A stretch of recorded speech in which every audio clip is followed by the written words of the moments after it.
always said, no one will ever know what caused Charlie Lawson to kill his family. Creepy Christmas. Lawson family Christmas massacre.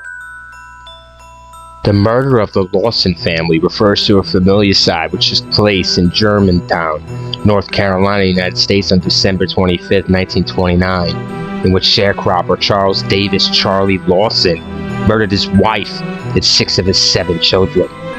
What a Christmas tale. This is going to be a silent night.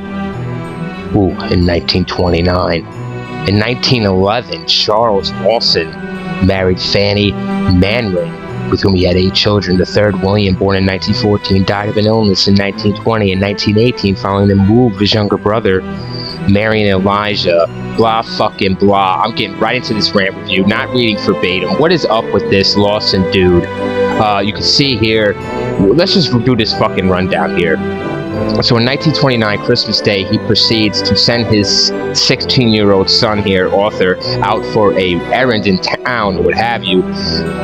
But a couple weeks prior, though, he gets a family portrait done, which isn't like them, or like that, whatever, fucking stereotypical of the time, not really for these kind of sharecroppers or what have you of the times. Anyways, so Mr. Charlie here does this thing, gets a little portrait taken. They say that's going to be premeditation for these murders. I disagree. I don't know. I don't know.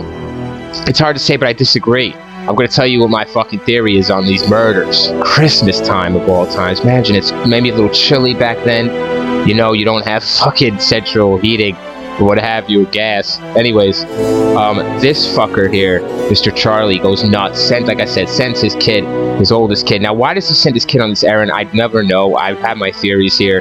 We will discuss that in this rant review. Fucking A. Anyways, he sends his son off, and then he proceeds to shotgun and murder 2 of his daughters as they come out down a driveway, what have you. You know, it's a big property, probably. It's fucking desolate. They, you know, the 12-gauge pumps, kills them both, makes sure they're dead, pumps a couple more rounds. You know, the mother hears the screaming, people hear the screaming, a couple in the house, and 2 young sons of his, and he comes in and finishes them all off. Kills everyone except for this teenage son he sends off. Then what he does after he murders everyone, he goes off into the woods and kills him, you know, offs himself. You know, it's strange to me, though, because I think now the son sending now, and then as authorities come, they find the bodies, of course, and they both have rocks underneath their heads and their arms are crossed.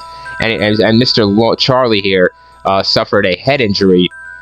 They think that maybe, you know, altered his mental status to this massacre on Christmas. I fucking doubt it.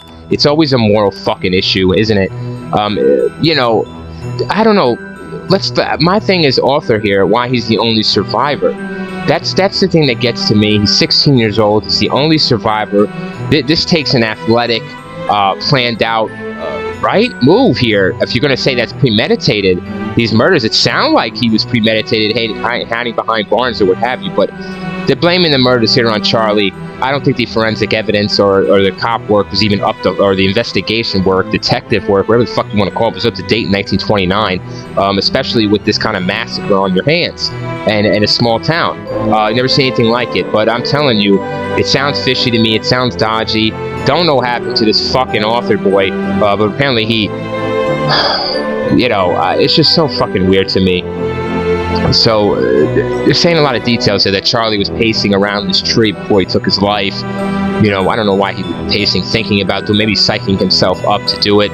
If he indeed did do these murders alone. I don't know, maybe his son helped him, maybe his son did it all and blamed it on the father.